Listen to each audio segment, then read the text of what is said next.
இன்றைக்கி நம்ம பார்க்க போகிறது ஆட்டோகேடில் இருக்கக்கூடிய அந்த ஸ்க்ரீன் கமாண்ட்ஸ், அதாவது ஸ்க்ரீன் இன்டர்ஃபேஸ். அதுக்கப்புறம் எப்படி ஆட்டோகேட் சாஃப்ட்வேரை ஓப்பன் பண்ணி ஒரு இன்ட்ரொடக்ஷன் கிளாஸ் எப்படி அந்த ஆட்டோகேடுக்குள்ளே போகிறது, அதுக்கப்புறம் அந்த ஸ்க்ரீன் இன்டர்ஃபேஸில் என்னென்ன இருக்குது. அதுக்கு மேலே இந்த ஆட்டோகேட் 2007 இருக்குது. இதை நம்ம ரன் பண்ணிக்கிறோம். ரன் பண்ணது உடனே உங்களுக்கு இந்த மாதிரி அந்த ஆட்டோகேட் ஓப்பன் ஆகும். இது நான் ஓப்பன் பண்ணிக்கிறேன். ஓப்பன் பண்ண உடனே உங்களுக்கு ஆட்டோகேட் கிளாசிக்கை நீங்கள் இதை மாதிரி ஓப்பன் பண்ணிங்கன்னா இந்த மாதிரி ஒரு இன்டர்ஃபேஸ் வரும்.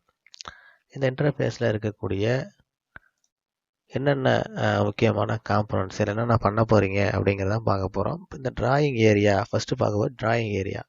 இதுதான் அந்த டிராயிங் ஏரியா அப்படின்னு சொல்லுவாங்க. இந்த பிளாக் கலர் ஸ்க்ரீன் இருக்கு இல்லையா, டிராயிங் ஏரியா. இங்கே தான் நமக்கு தேவையான டிராயிங்கை நம்ம பண்ண போகிறோம்.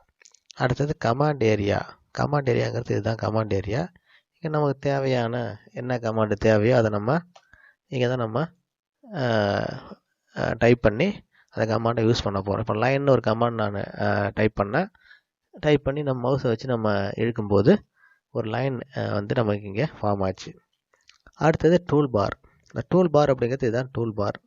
இதை நமக்கு தேவையான எல்லா டூல் எந்தெந்த டயக்ராம் வரையணுமோ அதுக்கேற்ற எல்லா டூலுமே இங்கே தான் இருக்குது. அதுதான் டூல் பார் அப்படின்னு சொல்கிறோம். அடுத்தது புல் டவுன் மெனு. இதான் அந்த புல் டவுன் மெனு. நமக்கு தேவைப்படக்கூடிய அந்த டூல்ஸை இந்த புல் டவுன் மெனுவில் நம்ம எடுத்துக்கொண்டு வச்சுக்கலாம். அதுக்கு எப்படி நம்ம கொண்டு வர்றது, இந்த டூல் பார் மேலே கர்சரை வச்சு இந்த ரைட் கிளிக் பண்ணும்போது இது மேலே வச்சு ரைட் கிளிக் பண்ணிங்கன்னா உங்களுக்கு தேவையான டூல் பாரை நீங்கள் இங்கே எடுத்து இப்போ லேயர் 2 நமக்கு தேவை அப்படின்னாக்கா என்ன பண்ணணும், லேயர் 2வை செலக்ட் பண்ணிட்டீங்கன்னா அந்த டூல் நமக்கு கிடச்சிரும். இந்த புல் டவுன் மெனுக்காக கிடச்சிரும். இதை தூக்கிட்டு நமக்கு தேவையான இடத்துல நம்ம அதை அரேஞ்ச் பண்ணிக்கலாம். இதை பாருங்கள், புல் டவுன் மெனுவாக கிடச்சிருச்சு. இதை கொண்டு இந்த இடத்துல கூட நம்ம அரேஞ்ச் பண்ணிக்க முடியும். அதே மாதிரி இதை நம்ம டெலிட் பண்ணணும், தேவையில்லை டெலிட் பண்ணணும் அப்படின்னாக்கா இங்கேயே உங்களுக்கு இந்த க்ளோஸ் பாயிண்ட் இருக்கும், பண்ணிக்கலாம். அதே மாதிரி உங்களுக்கு இங்கே இருக்கிறத நீங்கள் அன்செலக்ட் பண்ணணும், தேவையில்லாத நீங்கள் டெலிட் பண்ண நினச்சிங்கன்னா இதுமாதிரி ரைட் கிளிக் பண்ணணும். ரைட் கிளிக் பண்ணும்போது உங்களுக்கு இந்த மெனு காட்டும். இதில் உங்களுக்கு தேவைப்படுறத அன்டிக், தேவைப்படுறத டிக்கும், தேவையில்லாத அன்டிக்கும் பண்ணிங்கன்னா இங்கே இருக்கக்கூடிய புல் டவுன் மெனு உங்களுக்கு கேன்சல் பண்ணுறதுக்கு இதுதான் ஆப்ஷன். இப்போ அடுத்தது என்ன, புல் டவுன் மெனுக்கு அடுத்தது ஸ்டேட்டஸ் பார். இப்போ ஸ்டேட்டஸ் பாருங்கிறது இதுதான் அந்த ஸ்டேட்டஸ் பார். கீழே பார்த்தீங்களா, இந்த ஸ்னாப்பு, கிரிட்டு, ஆர்த்தோ, போலார்ஸ், ஓ ஸ்னாப்பு, ஓ ட்ராக்கு, டக்ஸு, டைனு, எல்டபிள்யூடி மாடல், இதான் ஸ்டேட்டஸ் பார் அப்படின்னு சொல்லுவாங்க. இதுக்கான அந்த செட்டிங்ஸ் நம்ம அடுத்த வீடியோவில் நம்ம பார்க்கலாம், எப்படி அந்த செட்டிங்ஸை மாற்றுறது. அடுத்தது ஆட்டோகேட் கர்சர். இதுதான் அந்த கர்சர்னு சொல்லுவாங்க.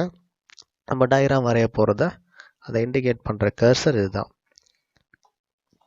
அதுக்கப்புறம் இங்கே இருக்கக்கூடிய முக்கியமான அந்த செட்டிங்ஸை நம்ம அடுத்த வீடியோவில் டீட்டெயிலாக பார்க்கலாம். இப்போ இந்த வீடியோவில் நம்ம டூல் பார் எங்கே இருக்குது, புல் டவுன் மெனு என்ன, கமாண்டில் அந்த பார் எங்கே இருக்குது, இந்த முக்கியமான இந்த ஸ்டேட்டஸ் பார் எது, எப்படி இந்த கமாண்டு இந்த ஆப்ஷன் மூலயமா தேவையான அந்த புல் டவுன் மெனு கொண்டு வரதுங்கிறத பார்த்தோம்.